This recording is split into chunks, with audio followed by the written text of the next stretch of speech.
And game changer. ఎందుకంటే triple R తర్వాత ఆచార్య flop తర్వాత చాలా శంకర్ గారి సినిమా గురించి మనం చెప్పాల్సిన అవసరం లేదు. ఆయన తీసే ప్రతి ఒక్క సినిమా బాగుంటుంది, సోషల్ మెసేజ్ ఉంటుంది.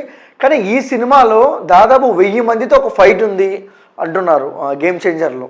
అది మనం ఎలా తీసుకోవచ్చు? ఇంకా శంకర్ గారి నుంచి మనం ప్రత్యేకంగా చెప్పాల్సిన అవసరం లేదు. ఆయన మనం గతంలో దాదాపు 30 ఏళ్ల నుంచి ఆయన మనం చూస్తున్నాం. ఆయన సినిమా అంటేనే ఒక భారీతనం, ఒక మెగలోమేనియా అంటాం. ఎట్లా అంటే ఒక భారీతనానికి ఆయన భారీతనం తెచ్చే వ్యక్తి ఆయన సినిమా మొదటి సినిమా జెంటిల్మెన్ నుంచి మనం గమనించినట్లయితే మొన్నటి 2.0 వరకు కూడా మనం చూసినట్టు క్రొనాలజీ చూసినట్లయితే అన్ని కూడా ఒకదానికి మించిన ఒకదానికి బడ్జెట్స్ అట్లా పెరుగుతూనే వస్తున్నాయి. అట్లా మనం గమనించినట్లయితే గేమ్ చేంజర్ కూడా అల్టిమేట్గా ఇండియాలోనే one of the highest budget ఉన్న సినిమాల్లో ఒకటిగా నిలిచిపోతుందని చెప్పచ్చు. అందుకు తగ్గట్టుగానే ఆయన డైరెక్షన్ కూడా ఉంటుంది.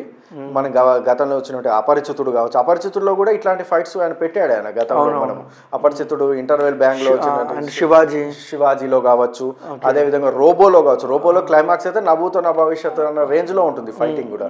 ఆ విధంగా ఆయన యాక్షన్ సీక్వెన్స్లో శంకర్ గారికి ఒక ట్రేడ్ మార్క్ ఉంది. దానికి తగ్గట్టుగానే గేమ్ చేంజర్లో ఈసారి ఆయన చాలా కసిగా కొడుతున్నాడు హిట్. అందుకు తగ్గట్టుగానే షూటింగ్ కూడా నడుస్తుంది. అది ఎట్లా వస్తుంది అనేది చూడాల్సి ఉంటుంది.